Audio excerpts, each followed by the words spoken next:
You know what's so weird?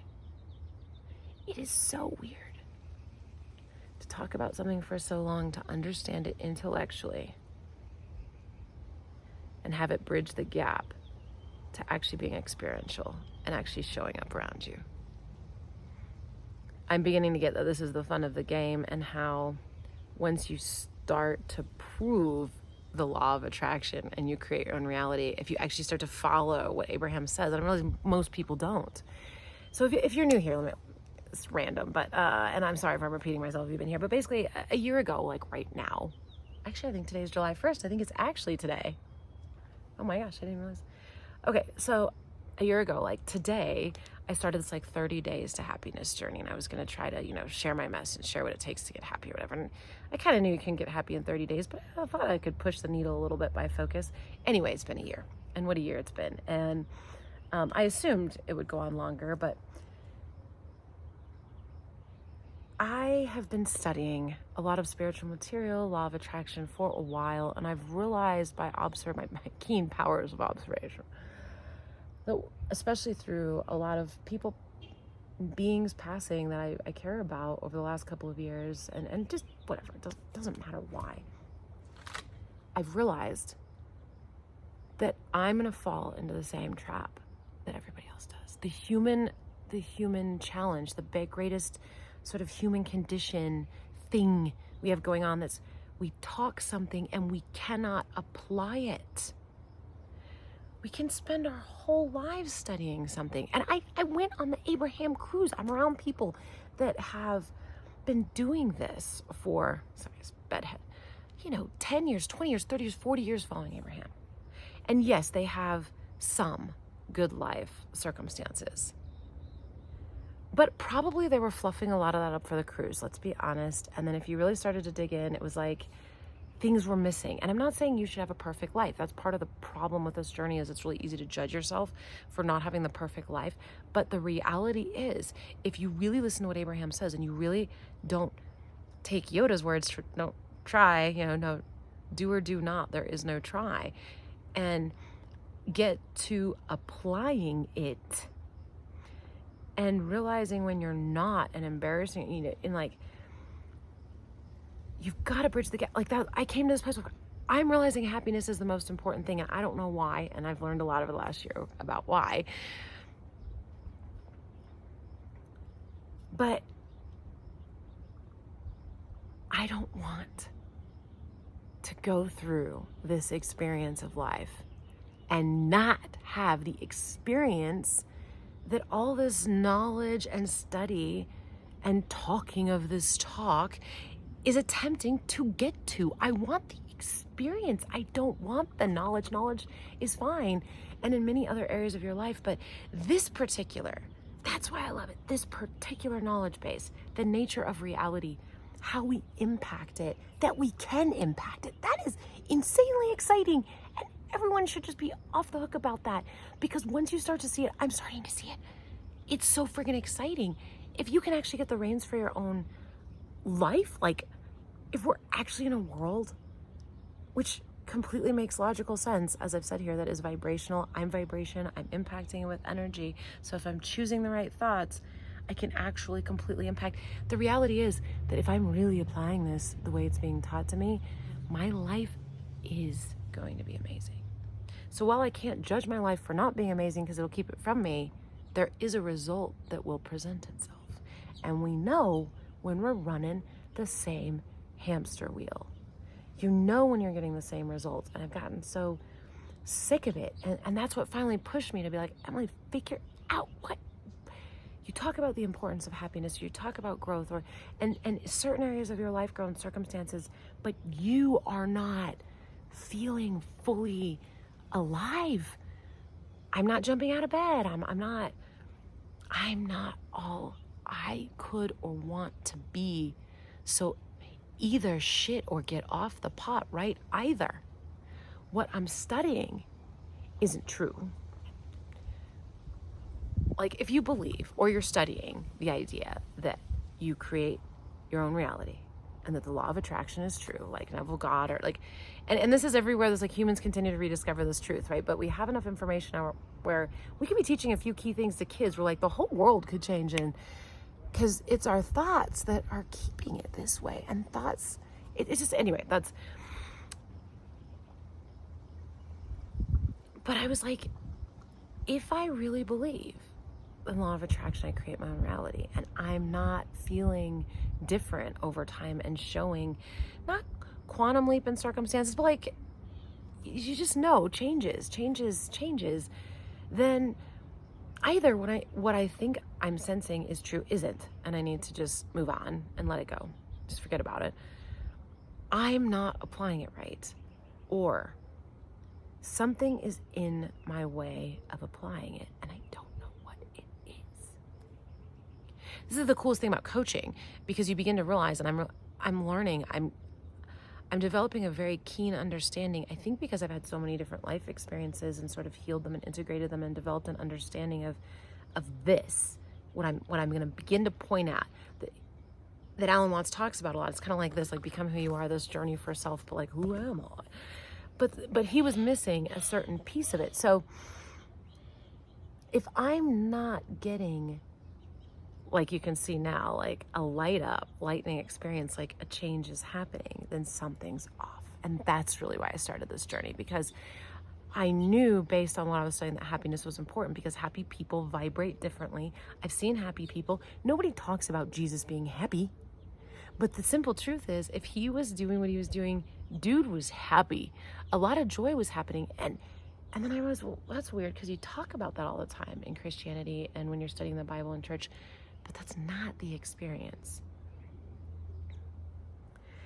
And then I'm watching people talking things and then dying, and I'm like, oh my God, you can just have your whole life and talk and die. I'm on this cruise, and I'm like, these people are talking this, they've been studying this 30, 40 years, and they still don't have what they want, and they're not willing to get honest about it. They want to puff up and pretend like they have it figured out, but we all know you don't, because you don't have the results. If you don't have the money in your bank account and the lover in your bed and the house that you want, and you don't feel the way I'm starting to feel, you're missing it. And so that means, let's do what I'm talking about.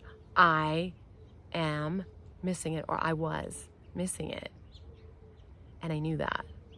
I wasn't happy. And if I really think happiness is the most important thing, why is that not a priority? Because I don't even know how to do it. I don't even know how to have the conversation of happiness. That's what's in our way. We have not thought about it.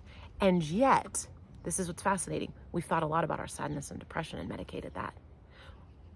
If you really believe in law of attraction, and if you know it the way I know it, and you probably do if you're here, then you understand very quickly that per law of attraction, when you focus on the condition you want to solve, you will only get more of the condition. And so we're getting more depression, the medication to solve it, causing more depression.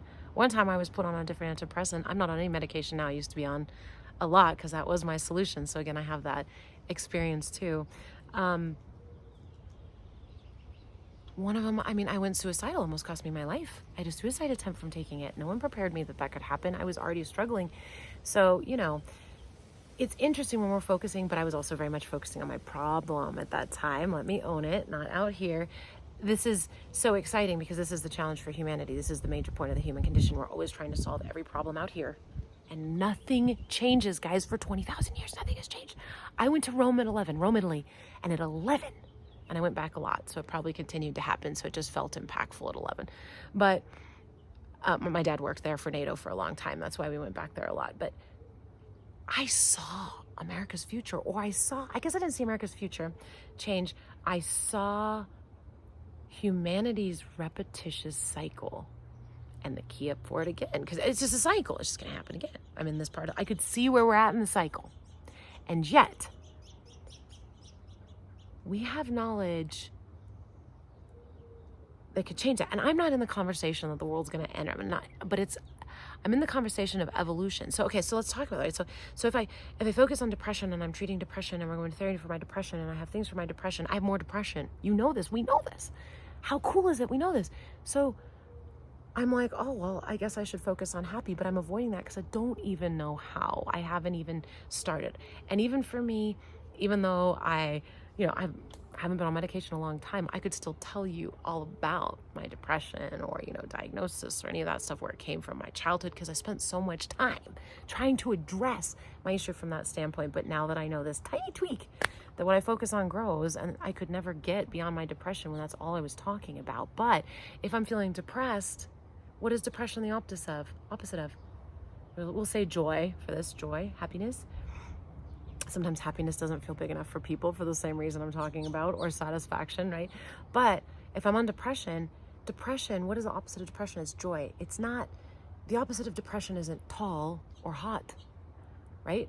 It's joy. So if I'm feeling depressed, I must have great capacity and great asking for the thing on the same pole. So my sadness does not relate to my height or my tallness per se in this example, but it relates to my joy. So what I need to do is, what did Jesus say? Turn the other cheek and start focusing on my happy. But when you haven't done it, man, it is hard. And I was a ways down the path too. I mean, I have been we do make incremental growth. I mean, Abraham will give us that. She'll say, with hard work and sweat and blood and tears, you make some progress, you get some gains, you get some results, but they are a pittance, which I heard, compared to what you can have if you can figure out your energetic trick. So let's, after all that intro, there's one other thing I want to add, that I am gaining confidence in my worthiness, I will say, to speak, because we need to establish a new parameter in our culture. I want to give you an example. So we all know that as long as you haven't done a certain thing in life, you're a virgin. A specific topic. Specifically had specific kind of physical contact with another human in a certain way. So, and once you do that, you are never a virgin again. You are always not a virgin. It's literally an experience that we all understand as a rite of passage in life in some ways, or lack of it is a certain type of rite of passage, but it's a big deal and it's a big conversation. And when it happens, you change, things change.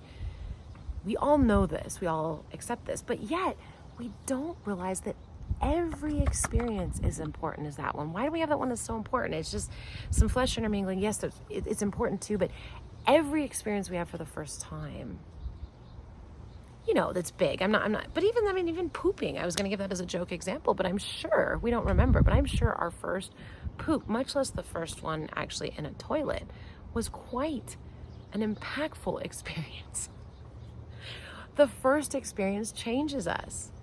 But yet we all want to talk about things we've never experienced and know exactly what it is. And there are some hot button topics I'm just going to lightly mention and not dig into at this time, that are often used in this capacity, like abortion, gayness, anything on the conservative or liberal topic, immigration, and blah, blah, blah, blah, blah, blah, blah, blah, blah. Any of those are generally spoken about by people that don't have the literal life experience.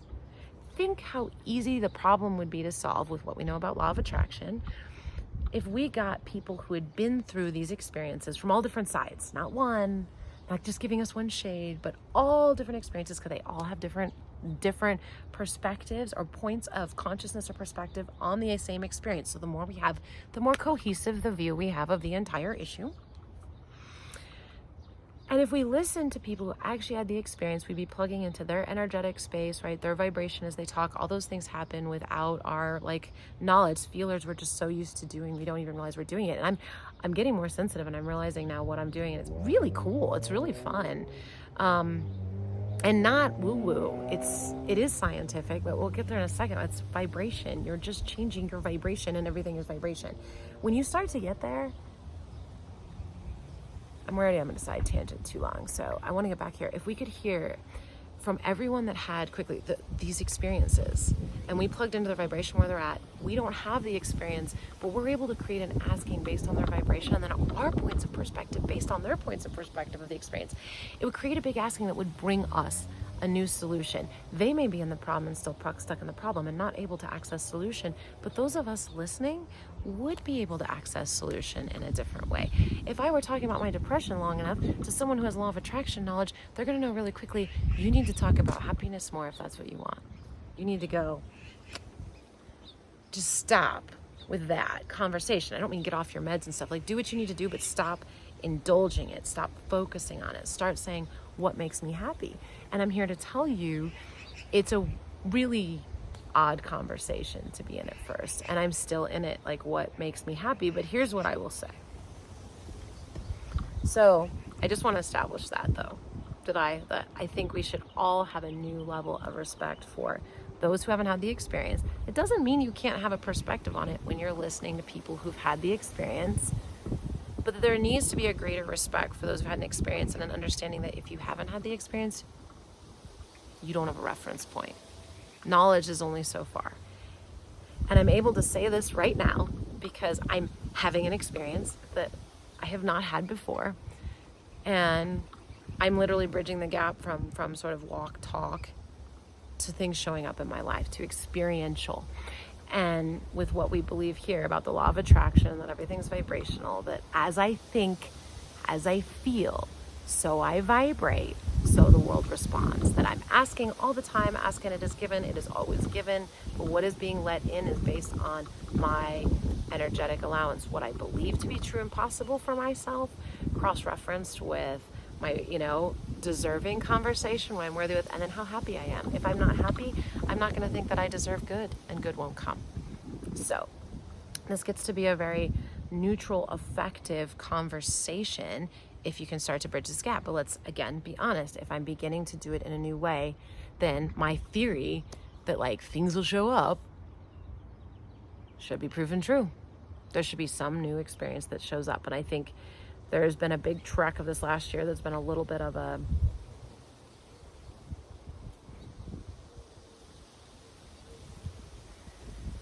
what would be the word? I can't think of the word. Not a void, but just a really big piece of the struggle that I feel like I'm not making progress enough, which is hilarious because if you're focused on the lack of progress or on the struggle, you can't make progress, and then you know that, but you can't get over it because you have your ego involved. Anyway, however, I recently am having new experiences that are dinging to the knowledge that I know. So, for example, I have heard Abraham say 50 million times, when you're having a day, you'll know. When you're in the vortex, your timing will be different. This will be different. But especially your timing. I've heard that say your timing will be different. People will be where you need them to be. Things will have a flow. And I've heard that 1,000 times, and I realized I had no reference point for that. I have not had a day that was noticeably that way in so long that I really didn't have a reference point for what Abraham was saying about a day with good timing. I mean, don't get me wrong. I'm aware that certain days are more frustrating than others, but I wasn't even really thinking about it until I sort of started to get in this conversation.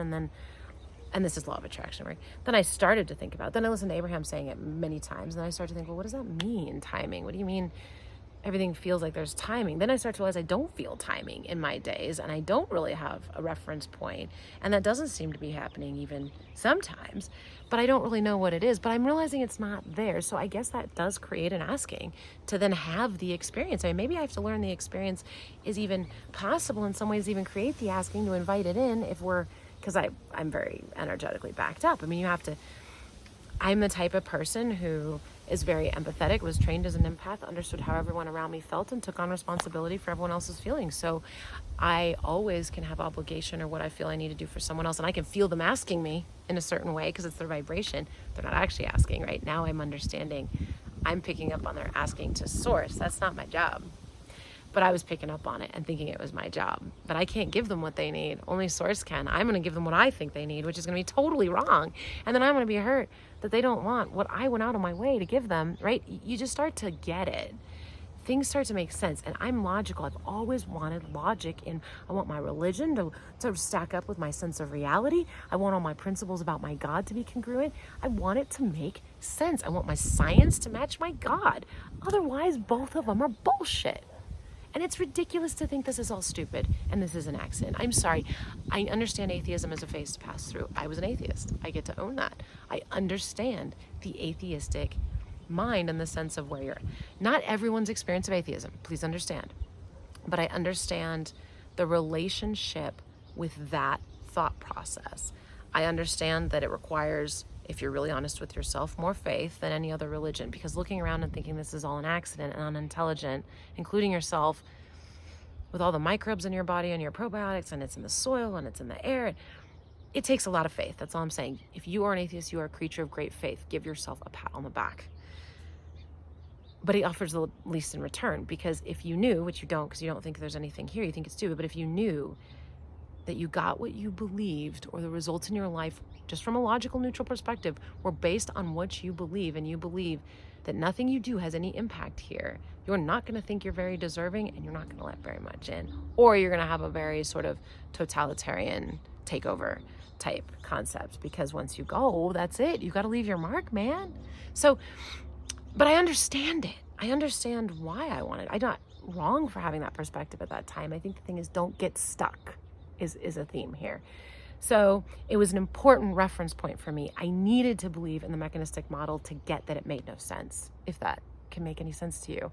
If you're on this journey with me, it will. And that's why I think it's so funny that my Doreen Virtue, side tangent, my Doreen Virtue video that I made before bed one day when I was just in a mood because I was playing with the cards and I thought it was, I never expected anyone to watch that video. That is a video probably the most people watched and commented on. And people are like, you're Christian and not Christian, and how dare you judge Doreen? And I'm like, I think it's hilarious. The last thing I would do is ever judge someone's spiritual journey.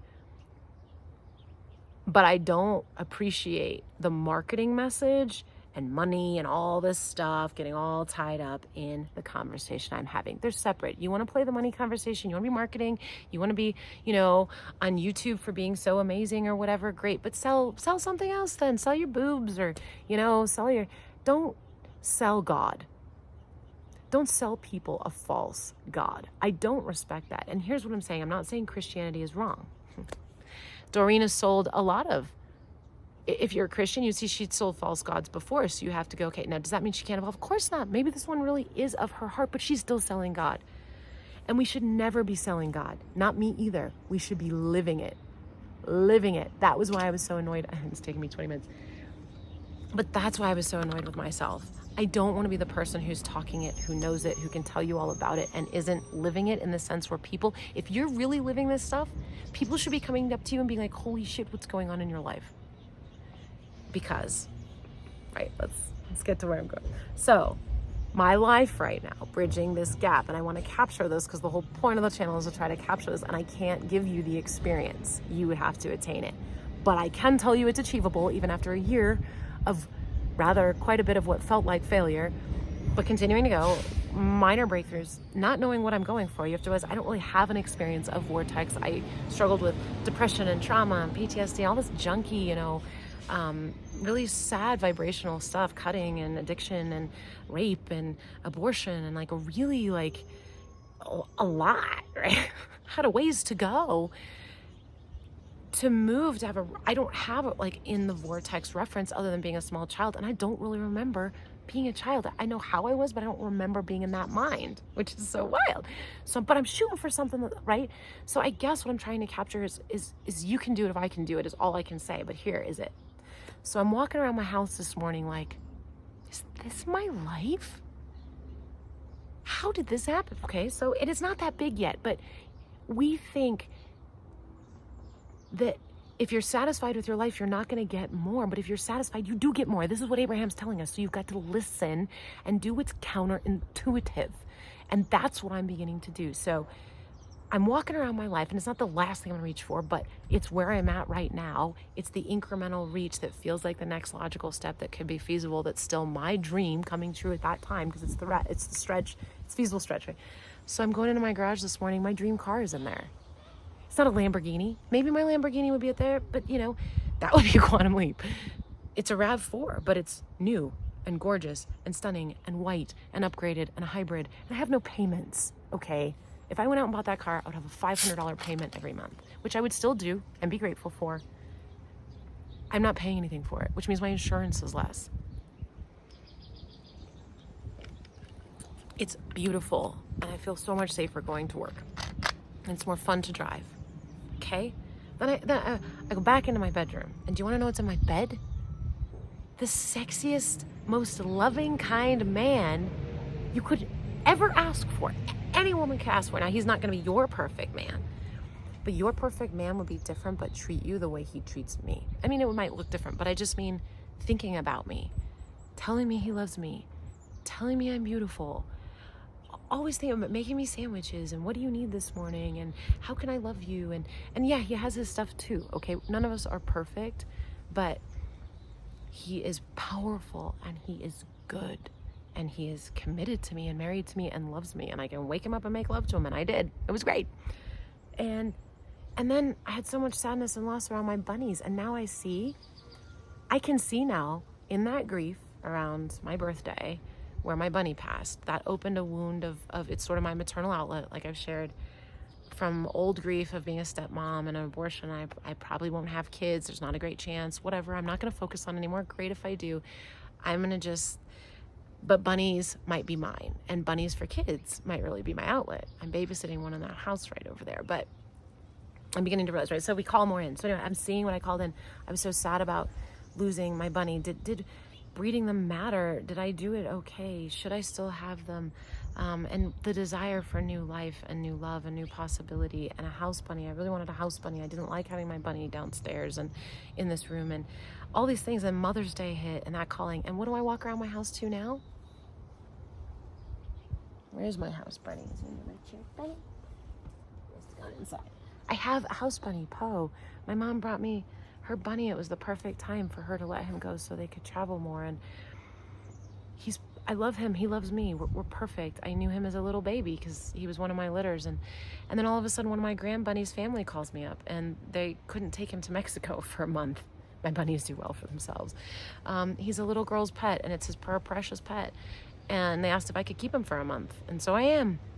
And he's reminding me that it is really important to make these little bunnies. I don't make many of them, but this little girl's in love with this bunny. And then I thought I lost him. Oh my God. That's another video.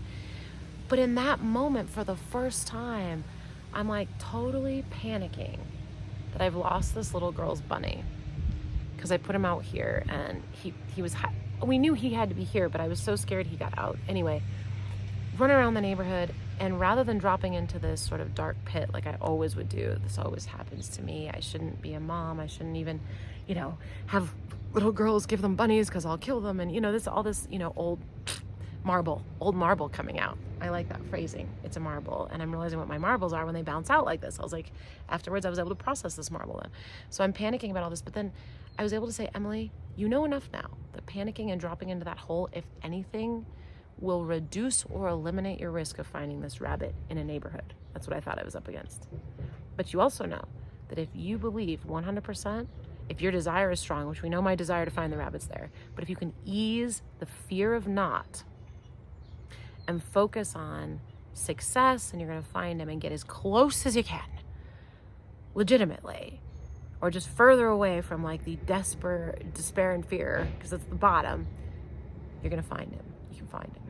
And I was able to, because normally I guess you would say normally I would indulge myself, I guess, on the pity party to a certain extent. And I was like, you don't have that bandwidth here. A little girl's heart is on the line in a bunny's life. It's like the most important thing. This sounds silly, but this is a breakthrough for me. This is what it looks like if you want to do it. It's going to look different for you, but this is mine.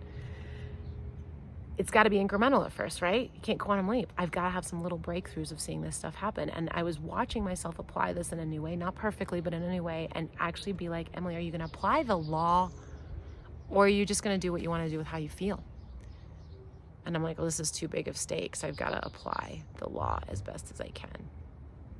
And of course, we found him. He'd somehow squished himself in an area. I went through the house 10 times. I couldn't find him, and he squished himself in a corner. He was never in danger. But you can't find what is lost. I've learned that too. So I was like, Emily, you can't think he's lost. Think about holding him. Think about feeding him. Think about brushing him. And I did. And we found him. And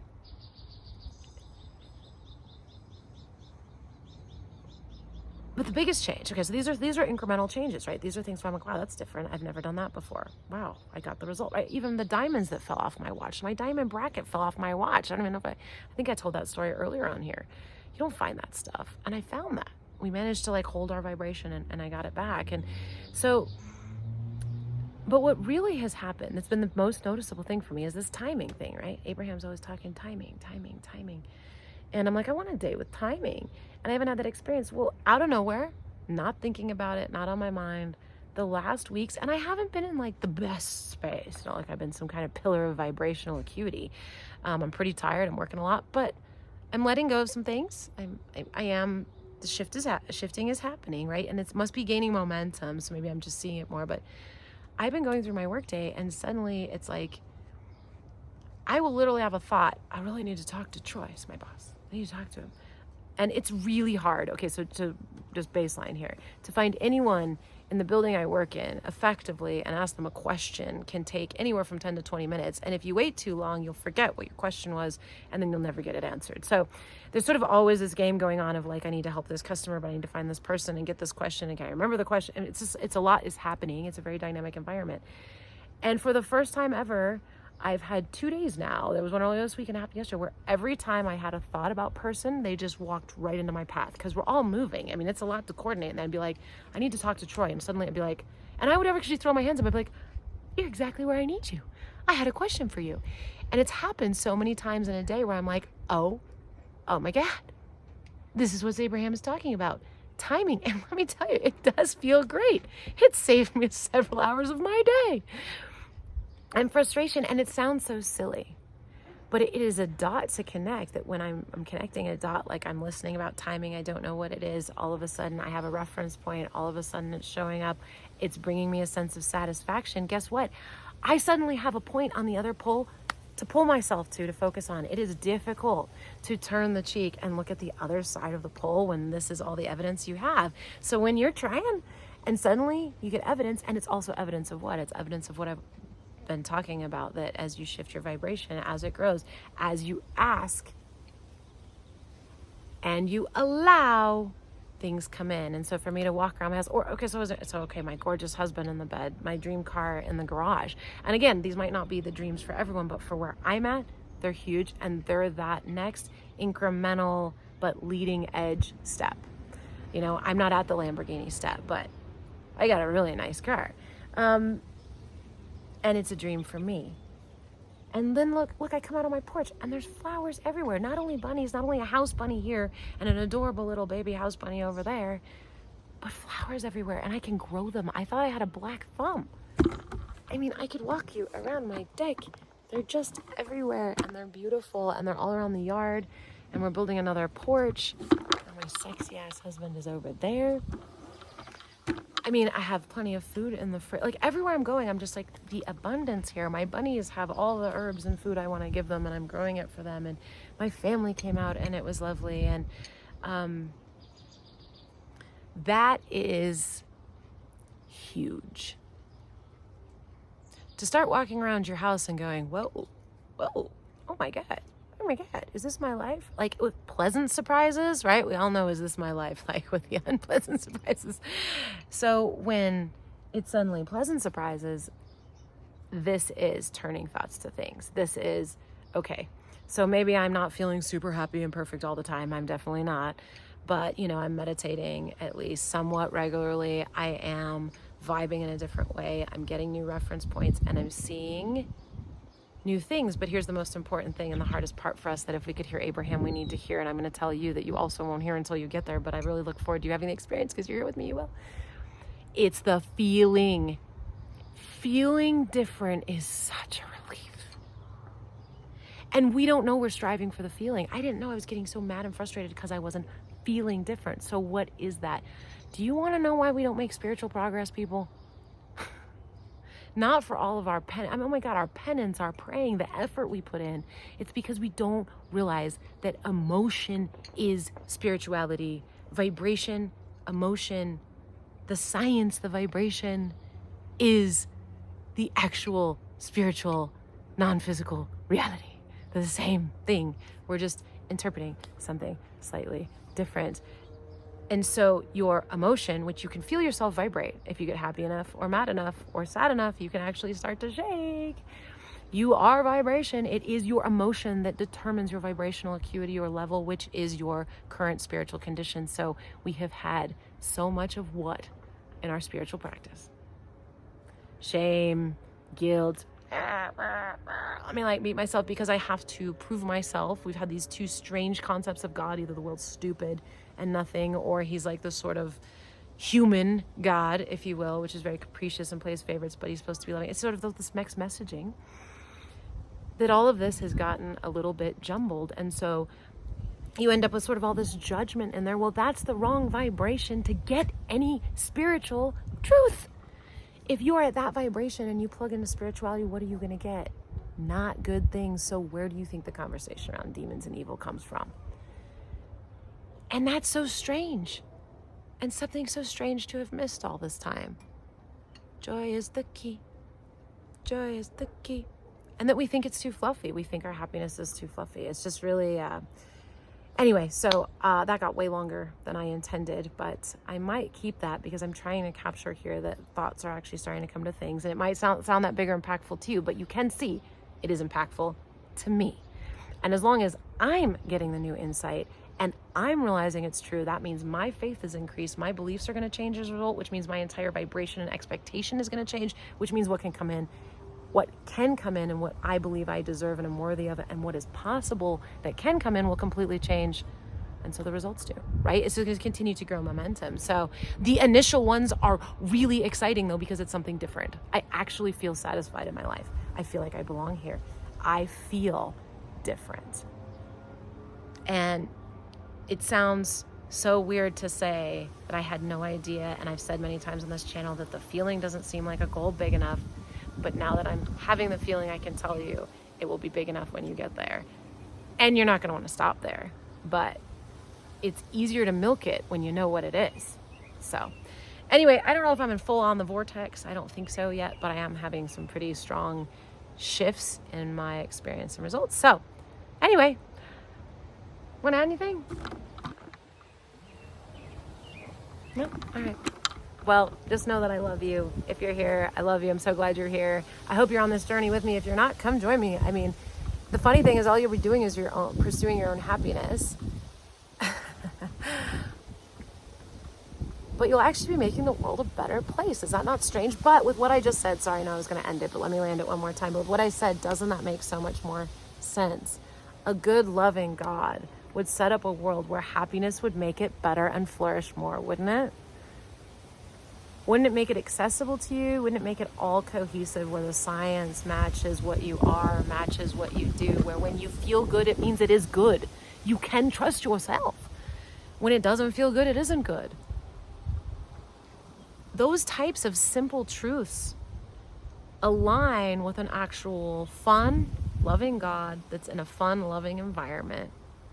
Especially since, everyone sort of dies and gets there anyway. So no matter what, everybody goes to heaven. And doesn't that take some pressure off? But to realize there's an actual setup here that we can follow. And when you actually apply it, because I will say it one more time, I will not go to the grave walking the walk. Backwards. Damn it. I will not go to the grave being smooth either. But I will not go to the grave talking the talk and not walking the walk because I deserve to have that experience. It is definitely worth it. It's the experience we're after, which is the feeling, not the doing. And I'm saying what Abraham's saying, but I get it. And so it has totally new information, but it's going to sound is new impact for me. So thanks for being here. Bye-bye.